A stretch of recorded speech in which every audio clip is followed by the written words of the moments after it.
الحمد لله وكفى وسلام على عباده الذين اصطفى أما بعد فأعوذ بالله من الشيطان الرجيم بسم الله الرحمن الرحيم يا أيها الذين آمنوا لا ترفعوا أصواتكم فوق صوت النبي ولا تجهروا له بالقول كجهر بعضكم لبعض أن تحبط أعمالكم وأنتم لا تشعرون إن الذين يغضون أصواتهم عند رسول الله أولئك الذين امتحن الله قلوبهم للتقوى لهم مغفرة وأجر عظيم. وقال النبي صلى الله عليه وسلم المدينة حرام ما بين عير إلى ثور فمن أحدث فيه حدثا أو آبى فيه محدثا فعليه لعنة الله والملائكة والناس أجمعين لا يقبل الله منه صرفا ولا عدلا أو كما قال صلى الله عليه وسلم.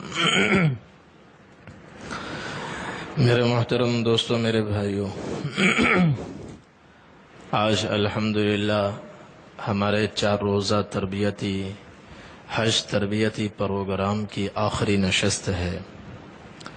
اور اس میں انشاءاللہ مدینہ منورہ کی حاضری اور اس کے آداب اور مدینہ طیبہ کے کچھ فضائل آپ حضرات کی خدمت میں عرض کیے جائیں گے۔ دنیا بھر سے حج اور عمرے کے لیے جانے والے حضرات مدینہ طیبہ میں حاضری دیتے ہیں، اور حاضری دینی بھی چاہیے۔ بعض حجاج کرام حج سے پہلے مدینہ طیبہ جاتے ہیں، اور بعض حجاج کرام حج کے بعد مدینہ طیبہ جاتے ہیں، لیکن بہرحال وہ حاضری دیتے ہیں۔ مدینہ طیبہ کی حاضری حج اور عمرے کا جز نہیں ہے۔ حاضری ضرور ہونی چاہیے، لیکن اس کا حج اور عمرے کے ساتھ تعلق نہیں ہے، بلکہ وہ آپ صلی اللہ علیہ وسلم کے ساتھ ہمارا جو تعلق ہے، جو رشتہ ہے، جو نسبت ہے، اور آپ کے احسانات ہیں، اس کی وجہ سے مدینہ طیبہ کی حاضری ہوتی ہے، مسجد نبوی کی حاضری اور روضہ رسول صلی اللہ علیہ وسلم کی حاضری، لیکن یہ حج کا جز نہیں ہے۔ اور حج کا جز نہ ہونے کا مطلب یہ ہے کہ اگر کوئی شخص سنت کے مطابق، آداب کے مطابق تمام مناسک ادا کرے، حج کرے، اور کسی وجہ سے وہ مدینہ طیبہ نہ جا سکے، حج کرنے کے بعد واپس اپنے وطن چلا آئے، تو اس کے حج میں کوئی نقص نہیں ہے، کوئی کمی نہیں ہے، اس کا حج پورا ہے۔ ہاں، نبی کریم صلی اللہ علیہ وسلم نے ایک حدیث میں ارشاد فرمایا کہ من حج فلم یزرنی فقد جفانی، کہ جو آدمی حج کرے اور پھر میری ملاقات کو نہ آئے، اتنا لمبا سفر کر کے مکہ پہنچ جائے اور آگے 450 کلومیٹر کا سفر ہے، یہ سفر نہ کرے، تو اس آدمی نے میرے ساتھ جفا کی، اور وہ بڑا ہی بے مروت آدمی ہے کہ وہ میری ملاقات کو نہیں آیا۔ اور ایک حدیث میں نبی کریم صلی اللہ علیہ وسلم نے فرمایا کہ جو شخص میری وفات کے بعد میری قبر پر آتا ہے اور میری قبر کی زیارت کرتا ہے، وہ ایسے ہے جیسے زندگی میں ملاقات کرنا، زندگی میں زیارت کرنا۔ اور ایک روایت میں آپ نے فرمایا من زار قبری وجبت لہ شفاعتی، کہ جو آدمی میری قبر کی زیارت کے لیے آئے گا، میری ملاقات کو آئے گا، قیامت کے دن میری شفاعت اس کے لیے لازم ہے۔ اس لیے حجاج کرام کو روزہ مبارک پر حاضر ہونے کی ابھی سے نیت کرنی چاہیے اور حاضری دینی چاہیے۔ اور مدینہ طیبہ کی حاضری کی نیت کیا ہو؟ حاضری کی نیت مسجد نبوی کی زیارت بھی ہو اور نبی کریم صلی اللہ علیہ وسلم کے روضہ اقدس پر حاضری کی بھی نیت ہو کہ جب مدینہ طیبہ کا سفر ہو تو اس نیت سے ہو کہ میں یہ سفر اس لیے کر رہا ہوں تاکہ حضور پاک صلی اللہ علیہ وسلم کی قبر مبارک کی زیارت کروں، مواجہ شریف پر حاضر ہو کر روبرو سلام عرض کروں اور مسجد نبوی کی بھی زیارت کروں۔ یہ نیت ہونی چاہیے۔ اور مدینہ طیبہ کو اللہ تبارک و تعالی نے حضور پاک صلی اللہ علیہ وسلم کی برکت سے تمام شہروں میں سوائے مسجد مکہ مکرمہ مسجد الحرام کے اللہ تعالی نے سب سے زیادہ اس کو نوازا ہے، برکتیں عطا فرمائی ہیں۔ حضرت انس رضی اللہ تعالی عنہ فرماتے ہیں وَلَمَّا كَانَ الْيَوْمُ الَّذِي دَخَلَ فِيهِ رَسُولُ اللَّهِ صلی اللہ علیہ وسلم أَضَاءَ مِنْهَا كُلُّ شَيْءٍ کہ جس روز نبی کریم صلی اللہ علیہ وسلم مدینہ طیبہ میں تشریف لائے، مدینے میں بہار آ گئی، مدینے میں رونق آ گئی، روشنیاں پھیل گئیں اور مدینے کا ذرہ ذرہ آفتاب و مہتاب کی طرح چمکنے لگا۔ وَلَمَّا كَانَ الْيَوْمُ الَّذِي مَاتَ فِيهِ رَسُولُ اللَّهِ صلی اللہ علیہ وسلم أَظْلَمَ مِنْهَا كُلُّ شَيْءٍ پھر 10 برس کے بعد وہ دن 12 ربیع الاول کا جب پیر کا دن جب آپ صلی اللہ علیہ وسلم مدینہ طیبہ سے رخصت ہوئے تو ہر چیز پر تاریکی چھا گئی، اور فرماتے ہیں میری زندگی میں اس دن سے زیادہ حسین کوئی دن نہیں جس دن آپ صلی اللہ علیہ وسلم مدینہ طیبہ میں داخل ہوئے، اور میری زندگی میں اس دن سے زیادہ تاریک اور قبیح کوئی دن نہیں جس دن آپ صلی اللہ علیہ وسلم مدینہ طیبہ سے رخصت ہوئے۔ حضرت عائشہ رضی اللہ عنہا فرماتی ہیں مدینہ طیبہ آپ صلی اللہ علیہ وسلم کی تشریف آوری سے پہلے کیسا تھا؟ وَهِيَ أَوْبَأُ أَرْضِ اللَّهِ کہ روئے زمین میں سب سے زیادہ وبائیں مدینہ طیبہ میں تھیں اور اس وقت اس کا نام یثرب تھا۔ سب سے زیادہ وبائیں، مسلم شریف کی روایت ہے، سب سے زیادہ وبائیں مدینہ طیبہ میں، اور صحابہ کرام مدینہ طیبہ میں پہنچتے ہی بیمار ہو گئے۔ حضرت ابو بکر صدیق رضی اللہ تعالیٰ عنہ بیمار ہو گئے، بخار ہو گیا، اور حضرت بلال رضی اللہ تعالیٰ عنہ بیمار ہو گئے، بخار ہو گیا، نزلہ زکام ہو گیا، اور مدینے کی آب و ہوا سب کے لیے ناموافق ہو گئی، پریشان ہو گئے، بیمار ہو گئے، بستروں سے لگ گئے۔ تو جب بیمار ہوئے تو پھر ان کو مکہ یاد آنے لگا۔ تو ایک دن حضرت عائشہ رضی اللہ عنہ فرماتی ہیں میں حضرت ابو بکر صدیق رضی اللہ عنہ کے پاس سے گزری، میں نے پوچھا ابا جان کیسی طبیعت ہے؟ تو وہ سخت بخار میں تھے، تو ان کی زبان پر یہ اشعار تھے، یہ شعر تھا وَكُلُّ امْرِئٍ مُصَبَّحٌ فِي أَهْلِهِ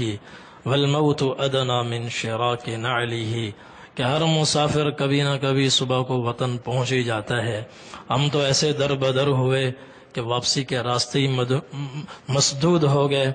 اور ایسی بیماریوں میں گھر گئے کہ اب موت ہمیں جوتے کے تسمے سے زیادہ قریب معلوم ہو رہی ہے۔ فرماتے ہیں آگے بڑھی، حضرت بلال رضی اللہ عنہ کو دیکھا، وہ بھی بیمار ہیں، بخار میں ہیں، ان کی زبان پر یہ اشعار ہیں۔ فرمایا الا لیت شعری هل ابیتن لیلة بوادی وحولی اذخر وجلیل وهل اردن یوما میاہ مجنة وهل تبدون لی شامة وطفیل کہ پتہ نہیں کبھی مکہ دیکھنا نصیب ہوگا کہ نہیں ہوگا، یا یہیں ہم مرکب جائیں گے، واپس کبھی جا سکیں گے نہیں جا سکیں گے۔ مکہ کا طفیل نامی پہاڑ، شامہ نامی پہاڑ کبھی دیکھیں گے کہ نہیں دیکھیں گے، مکہ کے پانی کے گھاٹ، مکہ کی وادیاں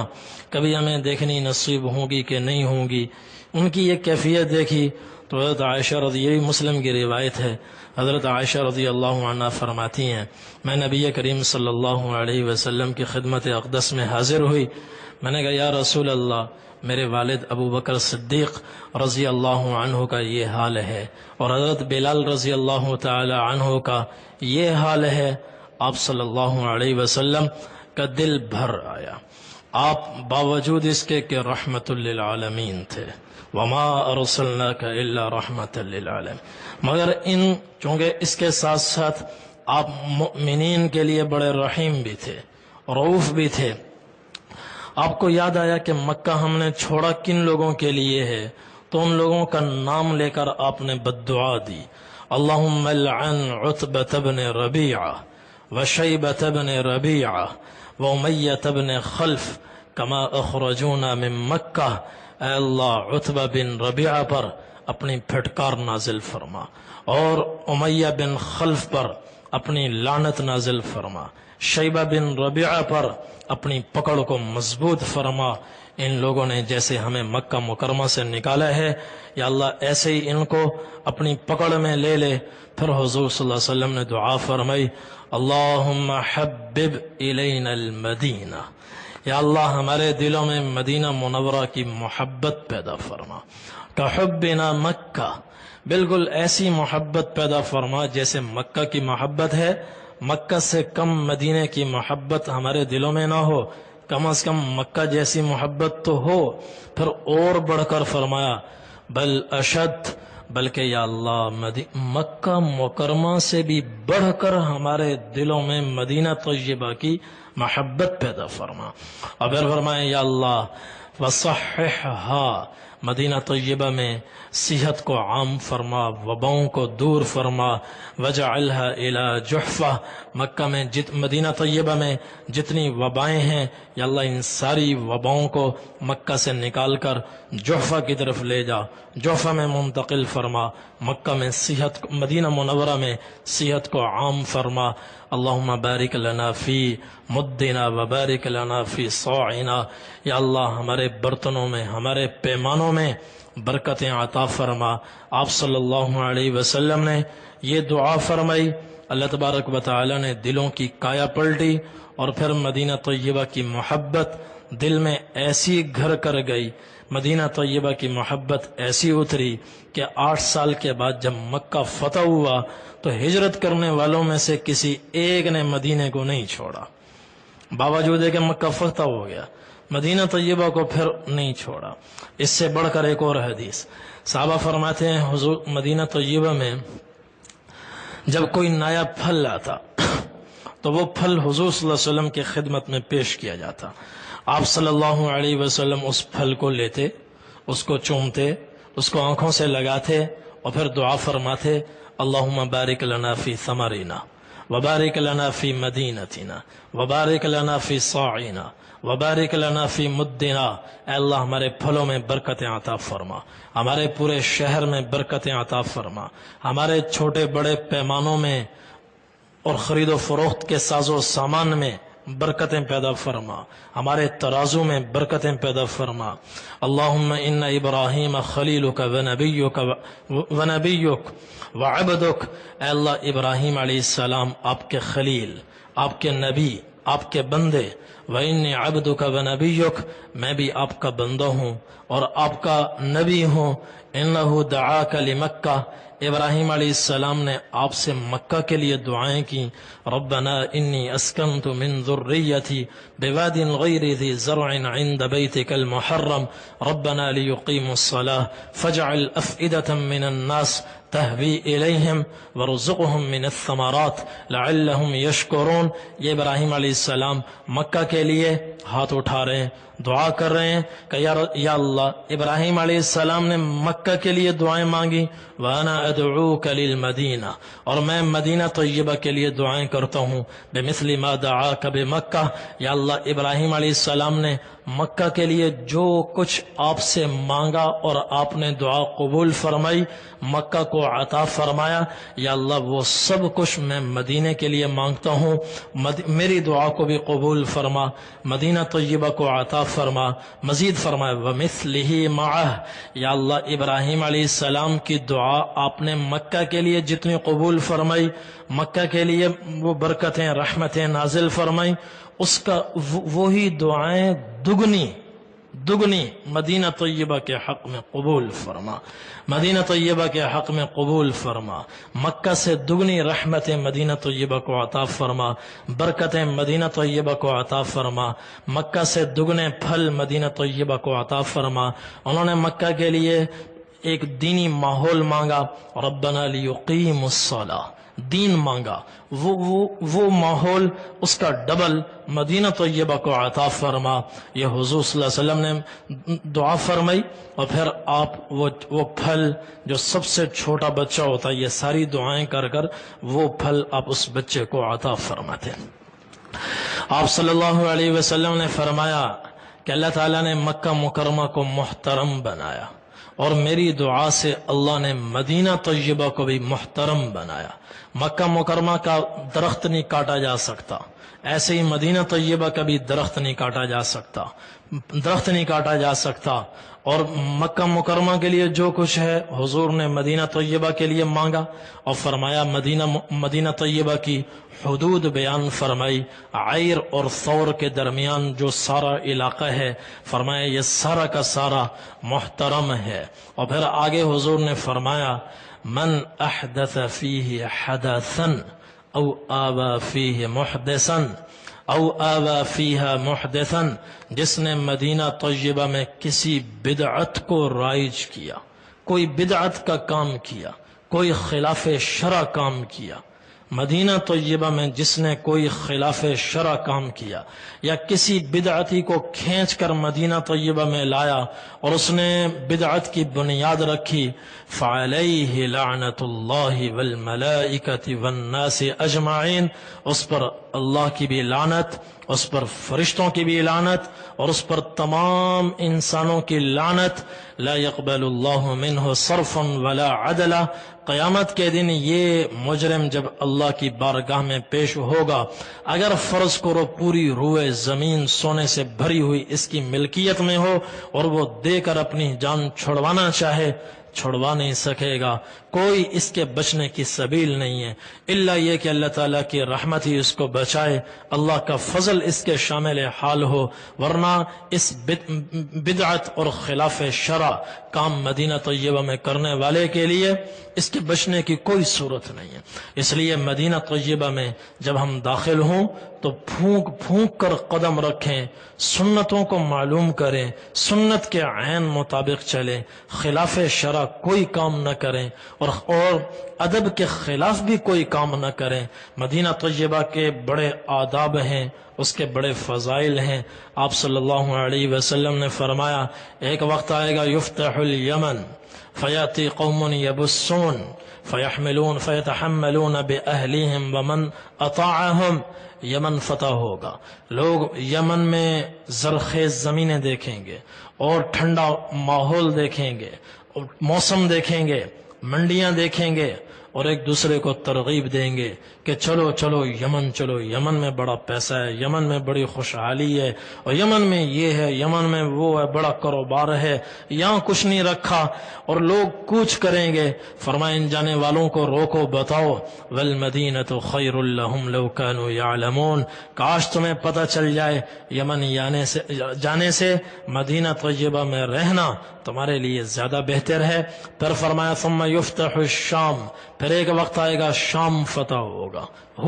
شام فتح ہوگا. فیأتی قوم یبسون فیتحملون بأہلہم ومن اطاعہم، لوگ مالی فراوانی دیکھیں گے، کاروبار دیکھیں گے، دکانیں دیکھیں گے، منڈیاں دیکھیں گے، اور کہیں گے یہاں تو کچھ نہیں ہے. اپنے بچوں سے، بیوی بچوں سے کہیں گے، خاندان والوں سے کہیں گے چلو چلو شام چلو، وہاں بڑا پیسہ ہے، بڑی خوشحالی ہے، یہاں تو گھٹ گھٹ کر جینے سے وہاں رہنا زیادہ بہتر ہے.